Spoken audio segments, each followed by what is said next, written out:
We are live on DSTV, Channel 421, GoTV 125, and around the world on myjoyonline.com.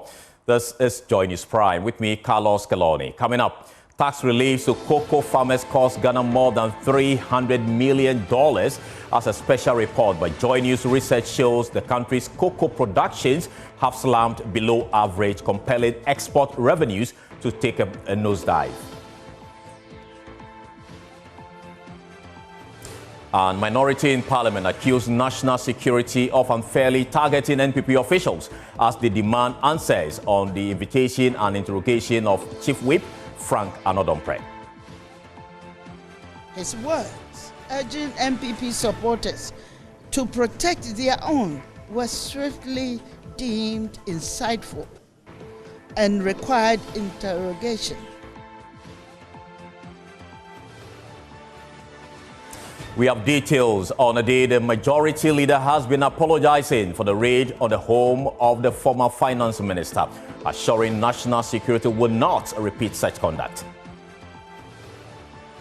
We have received assurances from the Office of the National Security Coordinator that it was not intended that that should happen. And where is the Kantamanto money? Fate of thousands of traders uncertain, despite 2.8 million Ghana cedi relief funds received. We, the traders outside, also need help. They should come to our aid because we lost everything in the fire. We keep our goods in the markets, and we lost even more than some of the traders inside.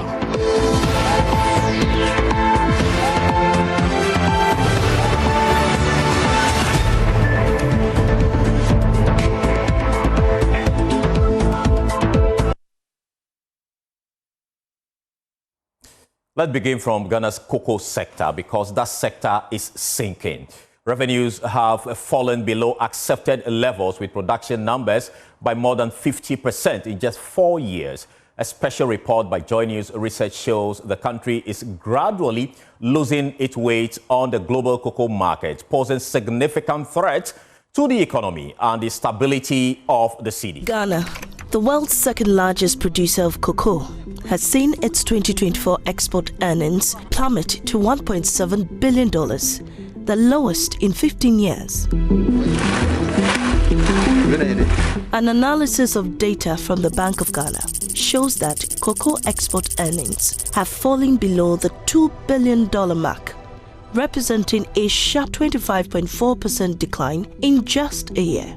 Gold, cocoa and crude oil are Ghana's top 3 foreign exchange earners. However, the cocoa sector is unique. This is because Ghana retains over 90% of the foreign exchange generated. This happens because the Ghana Cocoa Board controls the entire cocoa sector, unlike the gold and crude oil markets where private players dominate. This means that cocoa is crucial to Ghana's economy. Therefore, any shocks in the cocoa sector would have far-reaching consequences. This drop is largely attributed to dwindling production, which has shrunk by over 11% within the same period. The decline in forex inflows from cocoa is exacerbated by illegal mining activities, smuggling, and crop diseases, all of which have significantly impacted yields. It is a difficult situation for the country at the moment where we've not been able to find lasting solution to illegal mining activities. And I mean, if you look at the situation, more than 5 regions have been affected by illegal mining activities, and majority of these regions are places where cocoa farming also goes on. And so, in fact, if you go to the Ashanti region and parts of the Western region, for instance, you see a cocoa farm on one side, illegal mining sites also on the other side. In just 3 years, Ghana's cocoa output has fallen from over 1 million metric tons in 2021 to slightly above 500,000 tons in 2024. There are actually a cocktail of factors affecting Ghana's cocoa sector. And over the years, or over the past 5 years, we've seen production coming down from as high as over 1 million tons a year to now roughly a little bit above 500,000 tons. And this is simply because of the illegal mining activities going on in the country, also coupled with smuggling activities. For instance, we've looked at the data, and you cannot be losing on average 150,000 tons to smuggling and still expect to get more revenues from cocoa exports. This dramatic reduction has also weakened the country's ability to secure favorable terms in the syndicated loan market. For many years, the Ghana Cocoa Board has relied on syndicated loans, essentially large loans obtained from a group of banks to finance its operations. With an average syndicated loan of $1 billion to $1.8 billion, it became increasingly difficult for Ghana to reassure investors that we have enough cocoa beans to pay back these loans. As a result, the Ghana Cocoa Board has shifted its focus to self-financing.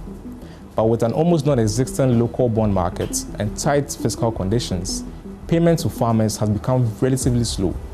And as a result, most times, this has increased the effects of smuggling. Despite Ghana and its western neighbor, Cote d'Ivoire, jointly accounting for over 60% of global cocoa production, both nations have struggled to benefit from the recent surge in global cocoa prices due to forward sales agreement. In 2024, global cocoa prices soared by a record 157%. Yet, Ghana recorded its lowest export revenue since 2010. The country's cocoa earnings have been on a downward trend since 2022, when production and export volumes started to decline. In October 2024, a Joint News Research report projected that cocoa export earnings would fall below $2 billion, a development that has now materialized. We definitely saw this coming. I mean, we started observing the data right from the beginning of last season, somewhere 2023. And it was clear that it was going to be difficult for the country to make that 2 billion threshold in terms of cocoa export revenues. And so usually around October, export revenues should be hitting somewhere around $1.7 or $1.6 billion. But in 2023-2024 season, something different happened where in August, we were still recording below $1 billion dollars in terms of the cocoa exports revenue. And so it was clear that, I mean, Ghana wasn't going to meet or cross the 2 billion threshold. With earnings dipping below this critical threshold, Ghana's already fragile economy faces increased pressure. The continued decline in cocoa revenue is expected to further strain the Ghanaian cedi, worsening the nation's fiscal challenges.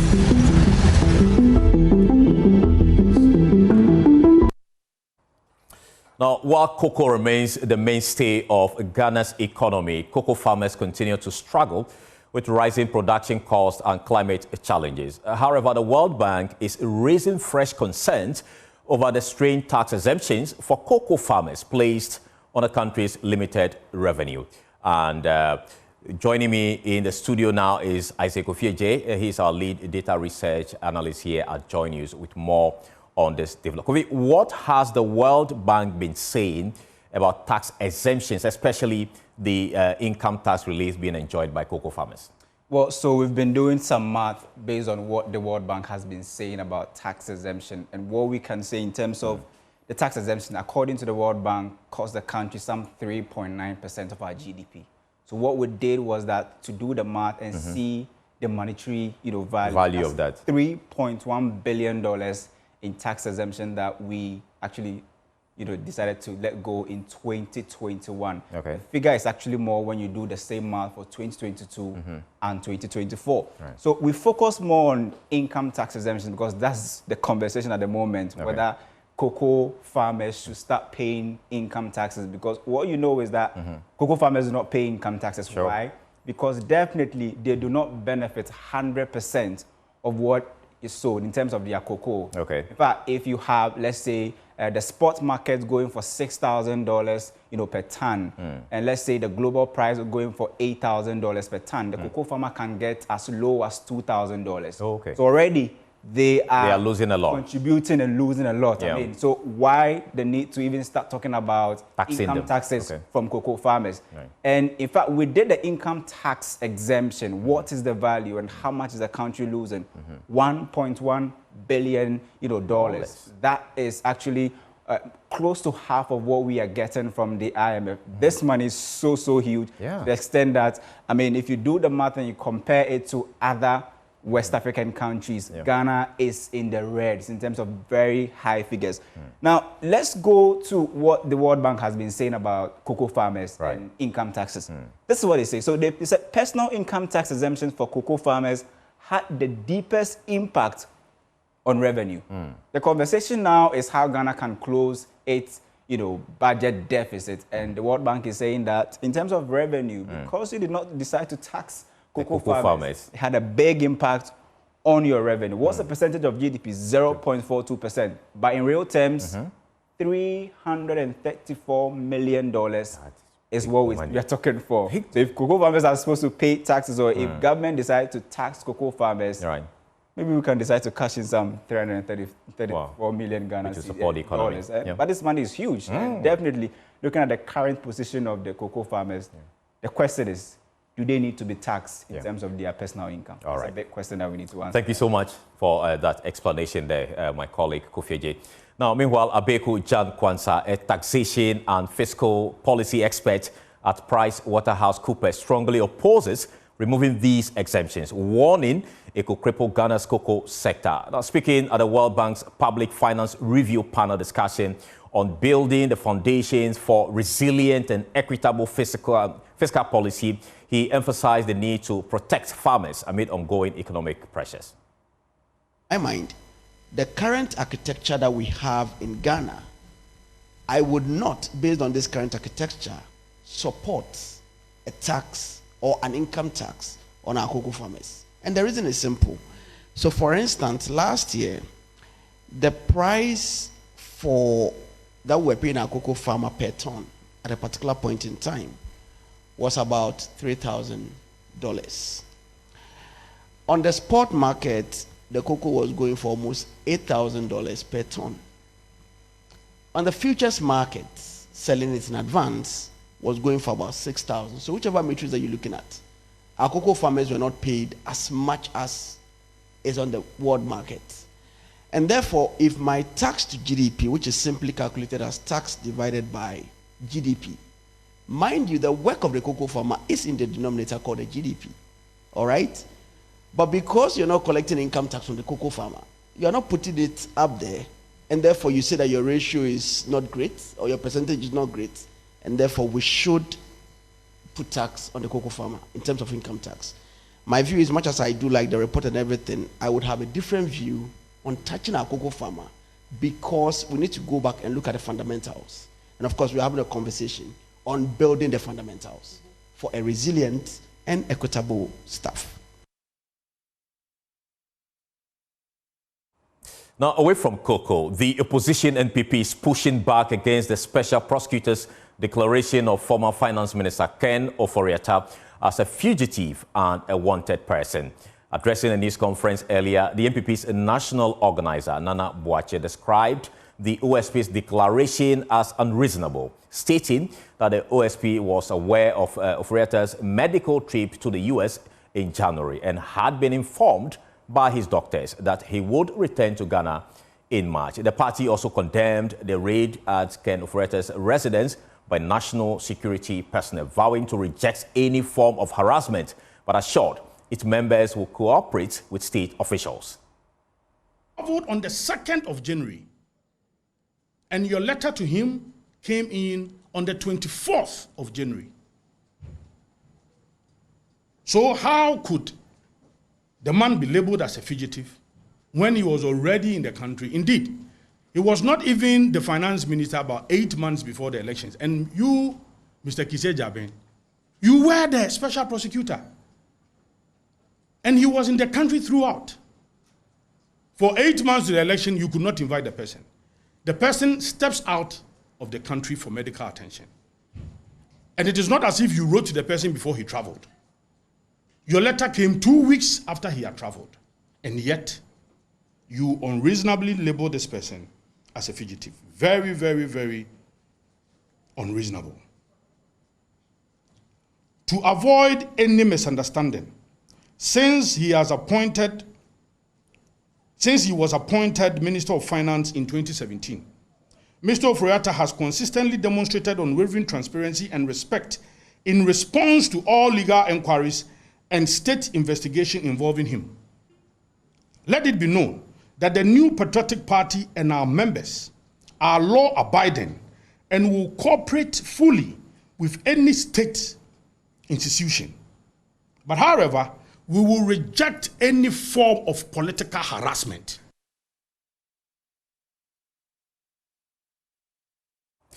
Now, the party has also described President John Dramani Mahama as a clearing agent after several high-profile cases were dropped by the Attorney General, Dominic Ayine. Nana Boakye also disagreed with the Attorney General on why such cases were dropped. The party said all the dropped cases had enough evidence for prosecution to continue and accused the President and the Attorney General of collaborating to drop the cases to score cheap political points.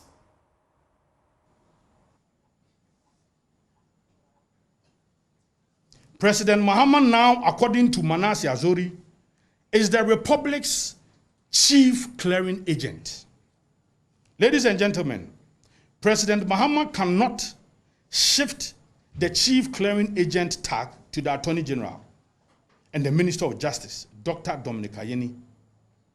Yesterday at the press conference, you saw how the Attorney General struggled to say that President Mahama did not direct him to file nolle prosequi and that he made a decision independently. I mean, this is bizarre. And for me, this is even more worrying.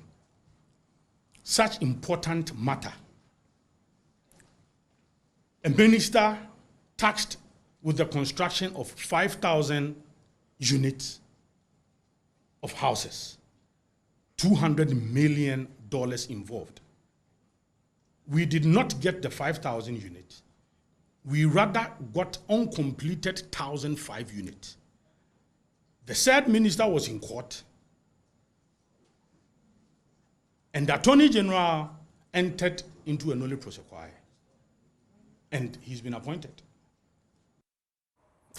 Let's not take you to Parliament, because the minority in Parliament are slamming the National Investigations Bureau for inviting and interrogating their Chief Whip, Frank Ano-Domprey. The Insam Adwajiri MP was questioned by national security operatives for comment considered insightful. The minority claim national security is unfairly targeting members of the NPP. They have been demanding answers on why persons affiliated to the NDC are never invited for making similar remarks. Their call comes on the day the majority leader, Mahama Ayariga, has been conveying the regret of the National Security Coordinator for the raid on the home of former Finance Minister Ken Oforiatta. Parliamentary Affairs correspondent Kweku Asante report. The raid at the house of the former Finance Minister Ken Oforiatta continued to dominate proceedings in Parliament today. The majority leader yesterday did promise that he was going to investigate the circumstances around which some national security operatives leading a team of police and military officers stormed the house of the former finance minister.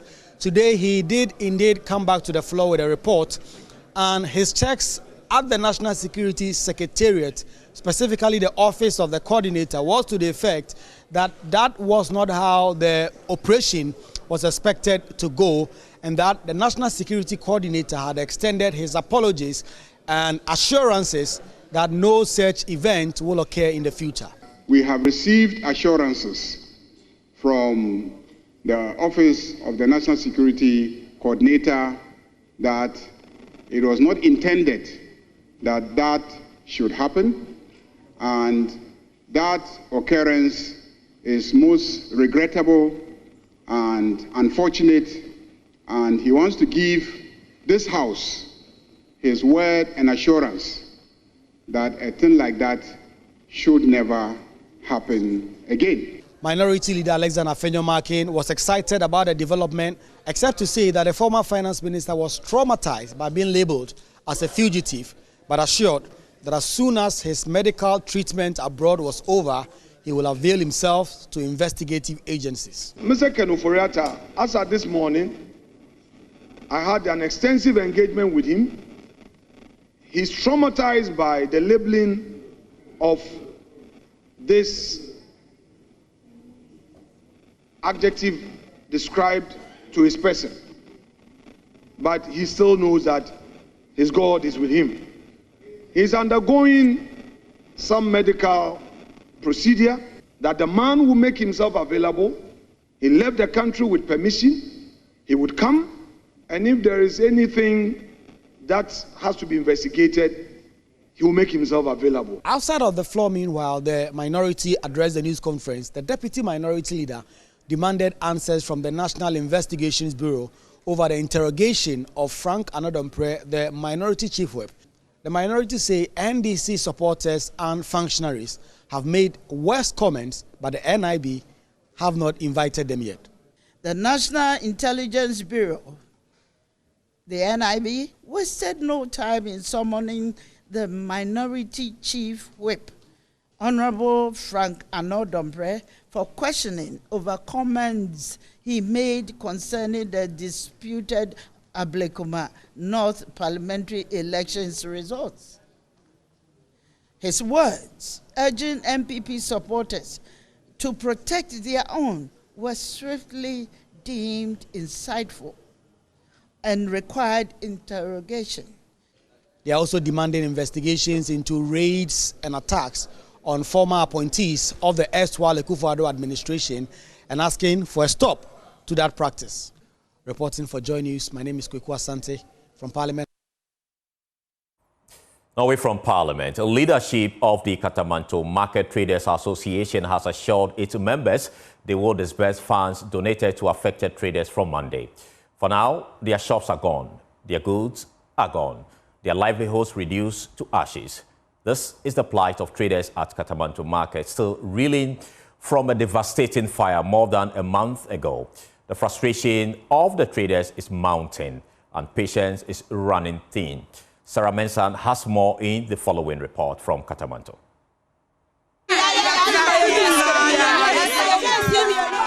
It's been over a month since fire ravaged Kantamanto Market. Over 30,000 traders were affected. The fire devoured more than 7,000 shops, reducing livelihoods to ashes. Today, hope remains elusive as the traders await the promised relief. We haven't received anything. Me, I haven't received any donation. So don't tell me that I have received money. I haven't received any donation. 3,900. Donation omudi abani die. Omudi abao by mu 1 cedi. Ye maji GSK. Ye say me me sister omoji ye 15 million. Because almost won kutwe GSK na. Omo bomma you nya wa patent no wo so penta because e wie hie e was here force no ye pesika no eti akwa ye director bi na tue sika no ma yen because ye ni bi me minister ye ne nyina ahye. I've lost 1.6 billion. Auntie Maggie has been here for over 15 years, selling in the heart of the market. Her voice shakes as she recalls the disaster. They said they are coming to donate something for us. We have learned, we have seen that they have come to donate something. We have not received anything. We have not received anything. They collected 10 million from me before they gave me this stake and the ceiling. The rest of the things like you are saying, we have to do it ourselves. I don't have anything. The best thing I think the leaders should do is when they come, we have lost our things, they should let us sit in our sheds so that they divide the money to us. But the way things are going, it is very pathetic. We are suffering. Desperation runs deep. Many traders like Maggie have borrowed money to rebuild. But outside the market, those without sheds face an even grimmer reality.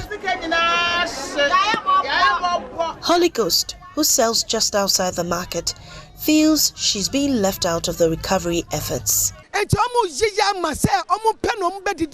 ya de ye ni ma ani nkuru ofie ya nyina ya ni abri o ya ni abri ekwan wa ye wo yesu ye nipa ye nipa ni so e so bibia obehu ye wo TV so say ye wa bonti no omu be hye ye because ye nyama si che omu wo inside ebi mu mpo ye nyama si che omu bo mu nyomba njiji sika double who kosa la na apamu say uni apata wo inside ye ntro udi ma. Some traders have already begun rebuilding on their own. Despite the lack of aid, they claim discrimination and they feel abandoned.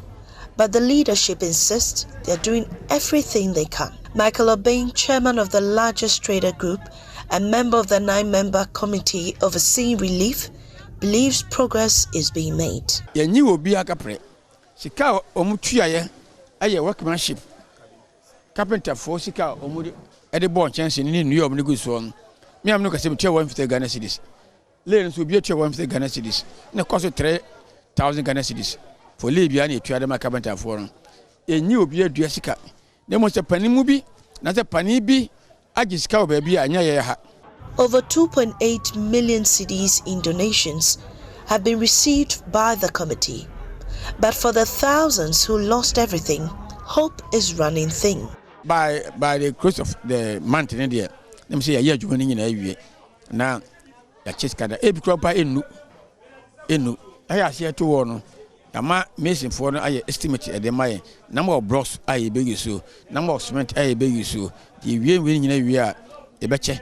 Say you crab part, so on penny 10 billion, okay, 1 million Ghana cedis in the year, a betcha.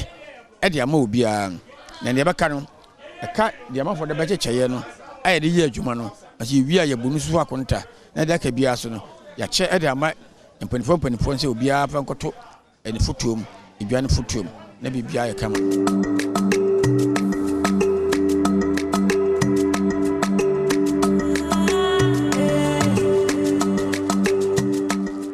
As the traders wait for relief, they continue to rebuild piece by piece with borrowed money and fading patience. As time drags on, the fire's scars remain, not just on the market's walls, but on the lives of those struggling to rebuild. Sarah Mentor's report, read to you.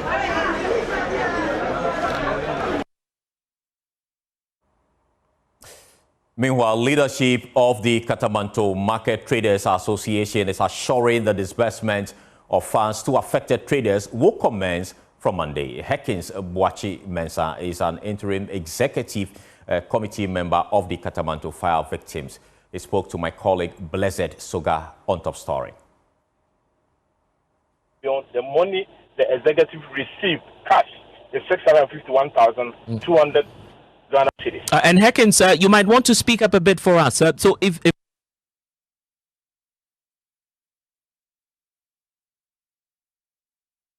we're getting you right, you're saying that it is not true that these donations were made, that funds were given. In fact, the communication from the Chief of Staff's office is that you were given 1 million Ghana cedis. You're denying all of that? No, the president have always given us 1 million Ghana cedis. And the president the president give the direction. You should share that money to the market people. So as I'm talking to you, we have about 15 groups in Kantamanto. And the committee ordered the chairman to bring to their data so that we know the members associated. Now, today is World Radio Day, a celebration of the voices that inform and connect us. But for 87-year-old Christian Bloku, who is visually impaired, radio is more than just a device. His 3 radios are his friends, his guides, and his window to the world. Despite his impairment, the octogenarian finds joy in calling into live radio shows, sharing his thoughts on national issues. My colleague Emmanuel Giveno has more in the following report. At 87, visually impaired Christian Bloku may live alone, but he's never truly alone. His 3 radios keep him company, each carefully tuned to his favorite stations. Through them, he listens, learns and speaks. I wake up and cook myself and chop and then lie down, hear my news. I know radio that if you, after hearing the live and the local news, this and that, then I'll take to Waterstar. Then I have to turn to JFM or Assassin. Mr. Bluku was not born blind. His sight faded over the years, but his vision for justice and truth never dimmed. You see now Ghana, it changed to be. Everybody take the tea to himself. You take the tea to my brother, St. John. Take it and share it. You say after he tell no case. Hey! You think this will happen in Kumasi? A former bodyguard to Dr. Kwame Nkrumah, he has seen Ghana changed. But to him, not all change has been for the better. It becomes a money matter. The NDC and PP, they come together, like what they used to do in the Parliament, rub my back and rub your back. It becomes money matter. Despite his struggles, Mr. Bluku refuses to be silent. He calls into live radio programs, challenging leaders, asking questions, seeking justice, not just for himself, but for all who feel abandoned. So if I want to call, I use this volume. But one injustice still haunts him: the denial of his right to access the disability fund in his district. Put this on the air for me. Is in the constitution? If they are depriving me of something, I'm too old. I'm also too old to vote. Also. Is that what they told you? Yes, on the air. People, everybody here. You can go to the live. It's only last week. And they collected my picture. You know, I'm not qualified. And then you told me I should take my picture. I'll go, Brandman will go and take, you say full scalp. You know full scalp picture. Denied by the authorities, he turned once more to his powerful tool, radio. His radios give him voice. And as long as he has a voice, he will never be silent. Imano Jivenu, Joy News, Adidome.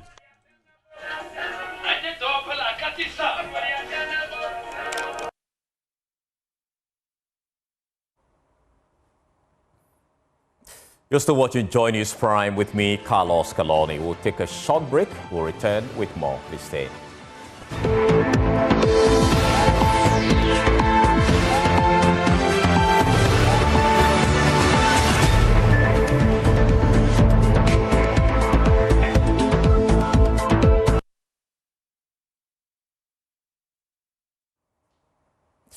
Welcome back and thank you so much for staying with us here on Joy News Prime. Now, Chopbox Technologies Limited is reshaping student life in Ghana with its innovative school box, a durable and weather storage solution designed to prevent bed bugs, mold and theft. The company delivers over 10,000 essential items directly to schools nationwide, offering a seamless and convenient way for parents, whether at home or abroad, to ensure their children have everything they need. Jennifer August report. Showbiz Technologies is committed to enhancing convenience and hygiene for students. Operations Manager Dennis Adiso explains that the school box is more than just a storage unit. It's a reliable, long-lasting solution that eases the burden on both students and their families. So what inspired Showbiz Technology to bring about this new design is as a result of we trying to solve the convenience issue that we are providing for our parents and the students at school. So when you look at the old design, it has metal as part of its production and features. But then when you look at the new design, almost everything around it is plastic in nature. The hinges of the old one are actually outside, whereas the hinges of the new one is plastic and is inbuilt for security reasons, because the old one, the hinges are outside and it can easily be broken into. Likewise, the locks, when you look at the new design, the locks are inbuilt within the box. and you can use a padlock to easily lock it, which is also very close, for which if anyone attempts to even try to open, the gap cannot be something that someone can easily take something out of the box. Beyond storage, Chopbox provides a comprehensive supply of provisions, ensuring students are well equipped throughout the academic journey. You can make your payment through Momo or usage of your card to make payment on our platforms. And when it comes to our delivery as well, we usually do delivery. Our delivery policy actually is to do delivery from Fridays to Sunday. So we take orders throughout the week, working days, Monday to Thursday, and then from Friday to Sunday we do deliveries. But when it comes to an emergency and then there's a need for the item to get to the school on time, we make exceptions. Because we are an innovative business, we try to come up with new ways to be able to meet the convenience service that we are providing for these schools. With the plastic that is used for the old one and the new one, they are all able to withstand all weather conditions. However, the innovative one lasts more longer, and we also have over 10,000 items on our online.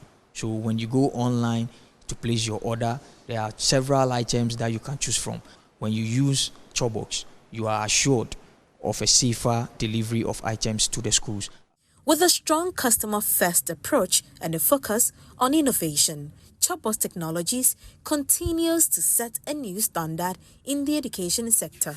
Jennifer Agas reports, read to you.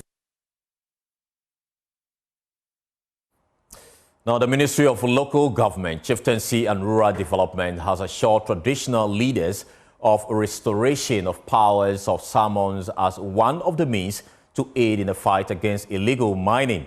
Through the amendment of Section 63D of the Chieftaincy Act, traditional leaders will be empowered to summon persons who perpetrate environmental crime. Sector Minister Ahmed Ibrahim is anticipating the power, when restored, will be used in helping the local government ministry deal with sanitation issues. My colleague Nanaya Ojima was at the National House of Chiefs meeting in Kumasi and has filed the following report. The Article 63D, which incriminates deliberate refusal to honor calls of chiefs, was stricken by the Supreme Court for inconsistencies with the Constitution. As a campaign promise, President John Mahama assured of willingness to amend the Act to improve the chieftaincy institution. Minister Ahmed Ibrahim explains. The President in his campaign promised to amend Section 63D of the Chieftaincy Act 2008, Act 759, which was struck down by the Supreme Court as being inconsistent with the provisions of the 1992 Constitution. The amendment of this section will bring back to Nananom the power to summon persons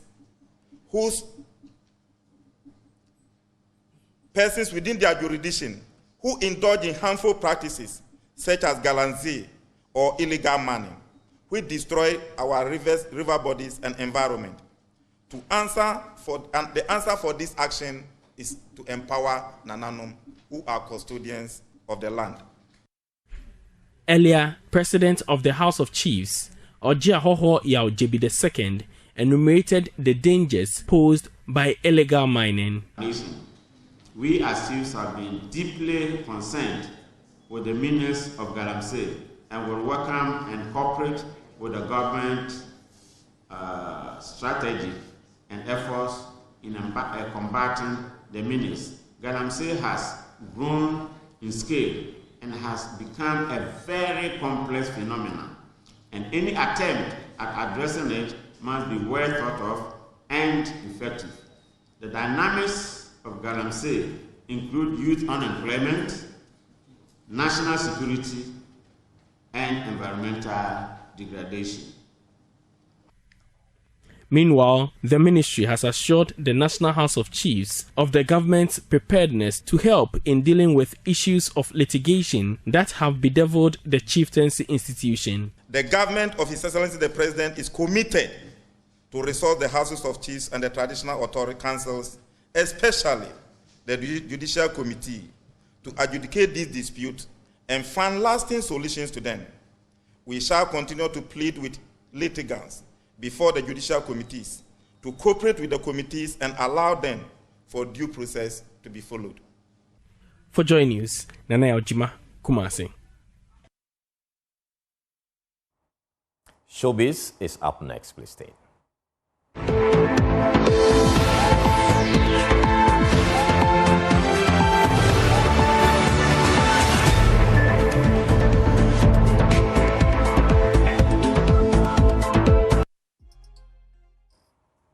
Well, it's time for Showbiz, and Becky is in studio already.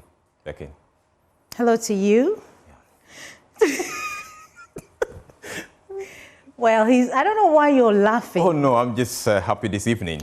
You know, it's the month of love. We're celebrating love everywhere. And, well, this is actually from the entire team led by Ablaseram D'Souza. Okay. We wanted to present this to you. We bought it. You know, there's a little bit of kente. Oh, nice. The Ghanaian tradition in there. You know, for your dedication to Joy News. Oh. And we want to tell you that we love you so much. Oh, thank you. And so, well, for those of you who haven't gotten anything for anybody, we're showing you what to do this month of love. You can get them flowers. Hold on to this. Thank you so much. Yeah, so whilst you hold on to that, I'll tell you what's happening in the world of showbiz. Ghanaian musician Mr. Drew has revealed to DJ Slim on Hit FM what sets his sound and craft apart from his peers. According to him, his blend of singing and dancing tops the list. I think for me, when you hear Mr. Drew, you think of a mixed sound where you know, we are hearing a bit of R&B, but then you're still hearing the high life in there. You get it. So I'm mixing the R&B, but I'm still doing on the rhythm. You feel the high life too. You're feeling the even most of my songs I put in a bit of Ghana. You know, even though I sing tree too, I put in a bit of gas, small. It's like we are easing you into something. So when you hear Mr. Drew, you hear a bit of gas, you hear a bit of tree. You hear, it's like a blend, a good blend of R&B and then high life. What is the biggest highlight of your career? Biggest highlight, Charlie. Because you've done a lot too. I'm a heavy breed. You do am. Within some few years, my heavy breed. You do am. I do am. You know, easy, but I do am. I think my biggest highlight, Charlie, playing too. The topmost way, Charlie. You did this was like a moment where you plan say you go fit hit that level, but you hit time safe. You safe. You don't say you hit time, but you hit time. Okay, I think my biggest highlight will be where I am now. Yeah, it's where I am now, because I never really thought I'll get to this stage where they count young artists in Ghana. You go mention Mr. Drew, or when you're saying the best performers in Ghana, Mr. Drew is actually part of Mr. Drew is actually part of the best performers in Ghana. Yeah, pretty young, very energetic. If you want to be entertained, you go call Mr. Drew. He has the hit songs, he has the voice, he has the looks. So and he go give you the dance everything. As well. You go enjoy. You go enjoy. It's not like we're just the songs safe right now. The people they take them. We will not even they sing them. We will they come stand there just do. Yeah. Sing it, and then he has an event tomorrow. Okay. So we are continuing the celebration of Valentine's Day and the events that are happening tomorrow. Sure. As part of celebrating love. So Mr. Drew has something going on. 14th, which is tomorrow at Garage. He calls it Love Up Boy Era Experience with Mr. Drew. So this is something that you should look forward to. Also, when you go to Best Western Plus, we have Val's Day with the legend, Amachi Day. They will be performing at the Best Western Plus Hotel, 7 p.m. till late. That's something that you should also look forward to. And also, another legend, Daddy Lumba, also will be performing. His is actually on the 15th, so that will be on Saturday. He'll be performing at alongside at the Grand Arena, alongside some great musicians as well. So, for those of you who are looking for places to be this Valentine's Day, we've got you covered. You can just, pass through any of these events. But before we go, let's bring you the Throwback Thursday for today. Okay. We're asking celebrities what is the hardest part of being a celebrity. What is the hardest thing of being a celebrity? Well, the hardest thing is sometimes you don't feel free to do whatever you want to do. Sometimes people forget we are human. We have emotions. We are normal human beings. Sometimes somebody can say something and then the person gets to you. You react and then you are in trouble. A normal person there reacts, the person is free. That is the most difficult thing we face. And the good thing? The good thing, like everything has good advantages and disadvantages. Advantages, we get a lot of opportunities.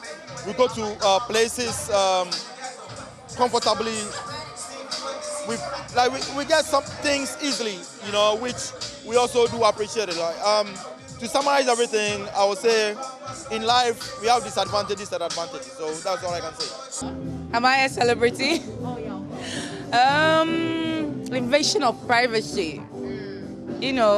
I'm single. I can't go on a date because every time I go on a date, there's a secret picture or something, and then I'm being tagged with the wrong person. Yeah. They're spoiling markets. I think it's an invasion of privacy, but that's it. Yeah. There's beauty to that, being a celebrity. There's a beautiful part of it. There's a good part. Yeah. We want to know. I mean, the part where people appreciate and love you, and I've found a lot of people who have come to appreciate and love me for who I am today, and I really love them back. Like, it's amazing. Sometimes, you don't have money. Charlie, to call someone and tell the person that, yo, the person know you're a star, and they think you being a star, you have it all to yourself. So sometimes that's the hardest part of our life that we meet, we talk. Sometimes, Charlie, you are investing your money somewhere and you don't have anything, but who to call?